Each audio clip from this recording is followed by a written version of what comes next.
कल हमने पढ़ा था मीटर क्षेत्रों के बारे में, आज पढ़ने वाले विभव मापी के बारे में। ठीक है, विभव मापी क्या होता है? नाम से पता लग रहा है कि जो विभव का मापन करे उसे अपन क्या बोलेंगे? विभव मापी। विभव का मापन करने वाले व्यक्ति को अपन क्या बोलते हैं? विभव मापी बोलते हैं। यानी होता क्या बेटा, देखो अब क्वेश्चन था माइंड में सर की जब हमारे पास वोल्ट मीटर था, तो फिर हमने विभव मापी क्यों बनाई? यानी विभव मापी आविष्कार क्यों किया गया? जब अपने पास क्या था? विभव मापी थी, सॉरी वोल्ट मीटर था। वोल्ट मीटर क्या मेजरमेंट करता है? विद्युत वाहक बल या वोल्ट का मेजरमेंट करता है। और विभव मापी भी क्या मेजरमेंट करेगी? विद्युत वाहक बल बोल दो या फिर वोल्ट बोल दो, वही मेजरमेंट करेगी। जब ये इंस्ट्रूमेंट अपने पास था ऑलरेडी, तो अपन इसको क्यों बनाया? होता क्या बेटा कि वोल्ट मीटर जो होता है ना, कि जब वोल्ट मीटर से किसी सेल का विद्युत वाहक बल या फिर टर्मिनल वोल्टता ज्ञात करते हैं, तो उसका मापन यथार्थता से नहीं हो पाता। यथार्थता मतलब उसकी सटीकता से नहीं हो पाता है, उसमें कुछ ना कुछ त्रुटि हो जाती है। त्रुटि क्यों जाती है? कि ये हो जाती है बेटा कि जब विद्युत वोल्ट मीटर से विद्युत वाहक बल का मापन किया जाता है, तो वोल्ट मीटर का खुद का कोई ना कोई क्या होता है? प्रतिरोध होता है। वोल्ट मीटर के अंदर सब धारा प्रवाहित होगी, तो वोल्ट मीटर के अंदर क्या प्रतिरोध है, तो उस प्रतिरोध के कारण वोल्ट मीटर के अंदर क्या होगा? विभव का पतन होगा। और उसकी विभव का पतन हो गया, तो जो एक्चुअल वोल्टेज थी वो क्या नहीं कर पाया? मेजरमेंट नहीं कर पाया। बात समझ आ गई? फॉर एग्जाम्पल इसको इस तरह समझने की कोशिश करना। अपन जानते हैं कि जो वोल्ट मीटर होता है उसको परिपत्र जोड़ते हैं समांतर क्रम में, और एमीटर को जोड़ते हैं श्रेणी क्रम में। ऐसे ही करते हैं ना? देखो बेटा सर्किट देखना ऐसा बनाया है,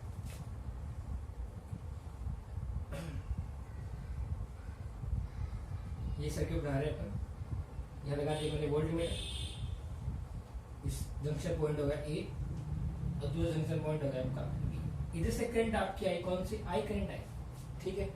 और इस तरफ चलेगी करंट आपकी आई डैश, और इस तरफ करंट चलेगी आपकी आई माइनस आई डैश। रेजिस्टेंस कितना है बेटा इसका? आर इसका रेजिस्टेंस दिया हुआ है, ठीक है। और इधर वापस कितने बन जाएगी? इधर वापस आई बन जाएगी आपकी आई। देखो I dash, I minus I dash plus I dash जोड़ो तो आई बन जाएगी। तो इसको ध्यान से समझने की कोशिश करना कि वोल्ट मीटर के पास करंट कितना आया? आई डैश करंट आया, और प्रतिरोध में करंट कौन सा चला गया? आई माइनस आई डैश चला गया। तो ये देखो ध्यान से कि जब इन दोनों बिंदुओं के मध्य विभवांतर कितना होगा? यदि इस धारा अकॉर्डिंग बात की जाए, प्रतिरोध आपका आर है, धारा कितनी? आई माइनस आई डैश। यदि बात की जाए वी ए बी, इसका विभव का मान कितना होगा? विभव का मान होगा आपका आई माइनस ओम के नियम से आई माइनस आई डैश इंटू में आर। ये पोटेंशियल हो गया इन दोनों के कारण। इसी प्रकार इस वोल्ट मीटर के कारण प्रतिरोध कितना होगा इन दोनों बिंदुओं पर? इसका मान कितना होगा? इसको वी डैश बोलते थे, वी डैश ए बी। इसका मान कितना? धारा कितनी बेटा? I dash. प्रतिरोध कितना आपका? आर। बात समझ आ रही? यार इसमें धारा कौन सी आई आपकी? आई डैश आई, ऊपर धारा कौन चली गई? आई माइनस आई डैश। इस यदि ओम के नियम से तुलना की जाए तब तो क्या होगा? प्रतिरोध का मान कितना होगा? I minus I dash into R इन दोनों बिंदुओं के मध्य। यदि वोल्ट मीटर की बात की जाए तो वोल्ट मीटर धारा कौन सी है आपकी? I dash. प्रतिरोध कितना है आपका? आर। तो सिरों में विभवांतर कितना होगा? I dash minus R. Clear हुई? और आपको क्लियर दिख रहा है साफ साफ कि आपका V A B is larger than क्या है? V dash.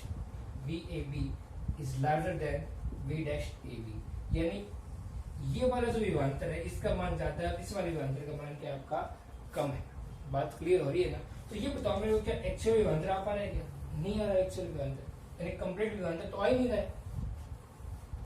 तो फिर क्या हुआ? यदि अपने कुछ ऐसा, यदि इस मान के चलो कि इस वोल्ट मीटर का प्रतिरोध में कितना कर दूं? अनंत कर दूं। इस वोल्ट मीटर का प्रतिरोध कितना हो जाए? अनंत हो जाए। यानी आर की वैल्यू कितनी है इसके लिए? अनंत हो जाए। यदि इसके लिए आर की वैल्यू अनंत होगी, इसमें कोई धारा प्रवाहित होगी क्या? नहीं होगी। अपन जानते हैं यदि किसी परिपथ में प्रतिरोध का मान अनंत हो जाए तो धारा का मान कितना हो जाएगा? जीरो हो जाएगा। यदि प्रतिरोध का मान अनंत हो गया तो इस शाखा में कोई धारा प्रवाहित नहीं होगी, और इस शाखा में धारा प्रवाहित नहीं होगी, उस स्थिति में ये वोल्ट मीटर क्या मेजरमेंट करेगा? यानी इस आई डैश का मान कितना हो जाएगा? जीरो हो जाएगा। इस आई डैश का मान जीरो हो गया तो इस शाखा में धारा कितनी जाएगी? फिर आई जाएगी। उस स्थिति में क्या होगा? एक्चुअल पोटेंशियल या एक्चुअल विभव का मापन करेगा। लेकिन क्या ऐसा पॉसिबल है? क्या ऐसा सर्किट बनाना पॉसिबल है? क्या ऐसा वोल्टेज बनाना पॉसिबल है क्या जिसका प्रतिरोध अनंत हो जाए? नहीं, पॉसिबल नहीं। ऐसा वोल्टेज नहीं बनाया जा सकता जिसका प्रतिरोध का मान कितना हो? अनंत हो। तो फिर क्या किया गया? इस दुविधा को दूर करने के लिए, इस एरर को दूर करने के लिए क्या बनाएगा बेटा? विभव मापी बनाएगा। अब बात समझ में आ गई हो आपको कि अपने वोल्टेज की जगह विभव मापी का उपयोग क्यों किया गया? क्योंकि वोल्टेज में क्या होती है? एक करंट जाती है उस करंट उस वोल्टेज के प्रतिरोध के कारण उसके विभव में पतन होता है, तो जो वोल्टेज होता है वो एक्चुअल पोटेंशियल या एक्चुअल वोल्टेज को माप नहीं पाता है। वो क्या करेगा, यथार्थता से नहीं माप पाएगा, तो उससे क्या बनाएगा अपन ने, विभवमापी को बनाया गया। इस विभवमापी को बेटा इंग्लिश में क्या बोलते हैं, पोटेंशियोमीटर बोलते हैं। क्या बोलते हैं, पोटेंशियोमीटर। तो सर ये पोटेंशियोमीटर कैसे काम करता है, जिस प्रकार आपने बताया कि जो वोल्टेज होता है वो करंट लेगा, और यदि करंट लेगा तो एक्चुअल वोल्टेज नहीं मापेगा, तो क्या पोटेंशियोमीटर करंट नहीं लेता, बिल्कुल करंट नहीं लेता बेटा। इसको क्या बोलते हैं इसमें, पोटेंशियोमीटर बोलते हैं, पोटेंशियो बेटा। सेम वही जिस प्रकार अपने मीटर सेतु के अंदर मैग्नीन और कांस्टेंट का वायर दिया था ना, वैसे ही मैग्नीन और कांस्टेंट का वायर इसमें लेते हैं। आपको याद हो तो मीटर सेतु के अंदर अपन ने क्या ज्ञात की थी, सेतु की संतुलन अवस्था, और अपने जोके लगाई थी बिंदु सी पे, और बिंदु सी एक ऐसा बिंदु मिला था जब बिंदु डी और सी पे विभव का मान क्या हो गया था, बराबर हो गया था। उस अवस्था में अपने क्या सीखा था कि यदि इन दोनों बिंदुओं के विभव का मान समान हो गया तो गैल्वेनोमीटर में धारा प्रवाहित नहीं होगी, और गैल्वेनोमीटर में धारा प्रवाहित नहीं हुई थी तो अवस्था किसकी थी, सेतु की संतुलन अवस्था थी। बात सही है। और जिस अवस्था में धारा प्रवाहित नहीं हो रही थी बेटा, उस अवस्था को क्या बोलते हैं, अविक्षेप की स्थिति बोलते हैं। क्या बोलते हैं उसे, अविक्षेप की स्थिति, क्षेप की स्थिति बोलते हैं। होता क्या, देखो सेम ऐसा इसमें भी है। मैंने एक लकड़ी का बॉक्स लिया, चलिए एक लकड़ी का बॉक्स, और उस लकड़ी की बॉक्स के ऊपर 1000 सेंटीमीटर लंबाई कितनी वायर इस पर लंबाई 10 मीटर बोल दो, या फिर क्या बोल दो 1000 सेंटीमीटर लंबाई का एक वायर ले लिया। सर क्वेश्चन उठा माइंड में, इसमें आपने मीटर सेतु में तो 1 मीटर का लिया था, तो पोटेंशियोमीटर में आपने 1000 सेंटीमीटर का क्यों लिया, यानी इसमें क्या बोलते हैं 10 मीटर का क्यों लिया। देखो इसका सॉल्यूशन में मिल जाएगा आपको आगे, आपको विभव पतन पढ़ाऊंगा। तो विभव पतन के अंदर क्या होता है कि लंबाई बढ़ती है ना, अपन इस विभव पतन को 2 तरीके से कम कर सकते हैं, तो वोल्टेज बढ़ा के, वोल्टेज बढ़ाएंगे सर्किट खराब हो जाएगा, या फिर इसकी लंबाई बढ़ा के। ठीक है, आगे देखो इसको एक बार के लिए, लकड़ी का बॉक्स बना होता है, इस बॉक्स का आधार कितने मीटर का होता है, 1 मीटर का होता है। उस वायर को अपन इस तरह से 10 राउंड लगा देंगे। यदि एक राउंड 1 मीटर है तो 10 राउंड कितने मीटर के हो गए, 10 मीटर की होगी। तो 10 मीटर लंबाई का वायर को अपन ने इन दोनों की सहायता से बांध दिया। इसका एक सिरा, ये क्या है, मानक सेल से जोड़ दिया अपन ने। ईपी को क्या बोलते हैं, स्टैंडर्ड सेल, मानक सेल बोलते हैं। ये मानक सेल क्या होता है आगे पढ़ेंगे इसके बारे में। ठीक है, ये लगा दिया अपने धारा नियंत्रक, सेम वो सिस्टम है सारा का सारा। और जो एक दूसरा सेल और जोड़ दिया इसमें अपन ने, इवन विद्युत बल का, और इसका एक सिरा गैल्वेनोमीटर से, और गैल्वेनोमीटर दूसरा सेल किससे जोड़ दिया अपन, जोकी से जोड़ दिया।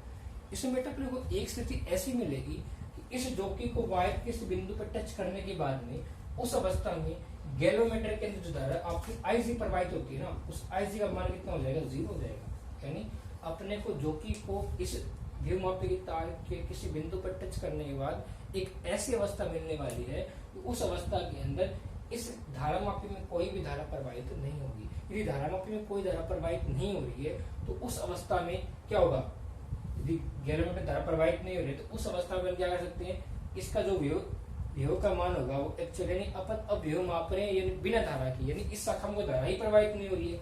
यदि इस शाखा में धारा प्रवाहित हो नहीं रही है और ऐसा हुए बिना अपन इस E1 का क्या कर लेंगे, विद्युत भाग बल ज्ञात कर लेंगे। अपना बेटा ये मानक सेल होता है, इसका विभव ज्ञात नहीं करना होता, अपने को इस वाले सेल का विद्युत भाग बल ज्ञात करना है। और अपन इस सेल का विद्युत भाग बल ज्ञात भी करेंगे। और जब क्या होगा, देखो यदि इस तरफ धारा का मान 0 है तो धारा का एक पूरा पथ बनता है ना, ये पथ ही नहीं बनेगा तो धारा प्रवाहित नहीं होगी। यदि इधर से करंट के मान 0 हो गया, इधर भी करंट नहीं जाएगी। यानी इस सेल का अपन विद्युत भाग बल ज्ञात कर रहे हैं कब, और इस सेल से धारा भी नहीं ले रहे हैं। यानी उस अवस्था में, जिस अवस्था में इस सेल से धारा प्रवाहित नहीं हो रही है, उस अवस्था में अपन इसका विद्युत भाग बल ज्ञात कर रहे हैं। तो क्या धारा का मान एक्चुअल प्राप्त हो, सॉरी वोल्टेज का मान एक्चुअल मिलेगा, नहीं मिलेगा, एक्चुअल मिलेगा। क्यों कि इस बार जो वोल्टेज मिल रही है बेटा वो उस अवस्था मिल रही है जब अपन सेल से करंट ले ही नहीं रहे, इससे धारा ले ही नहीं रहे। और यदि इस अवस्था में मेजरमेंट कर रहे हैं वोल्टेज, तो वोल्टेज अपने को यथार्थ मिलने वाला है, सही मिलने वाला है। ठीक है, इसलिए क्या बनाएगी, आपकी विभवमापी बनाएगी। ठीक है बेटा, ये पूरा सिस्टम था विभवमापी का आपका। ये विभवमापी संरचना हुई, पूरा सिस्टम बता दिया। और ये आप क्या रखना कि आपसे पूछ लिया जाए कि जो आपकी विभवमापी है वो किस सिद्धांत पर कार्य करती है, तो क्या बताओगे, इससे विभवमापी जो आपकी है वो अविक्षेप बिंदु के सिद्धांत पर कार्य करती है। अविक्षेप बिंदु के सिद्धांत पर कार्य करती है, बिंदु के सिद्धांत पर कार्य करती है।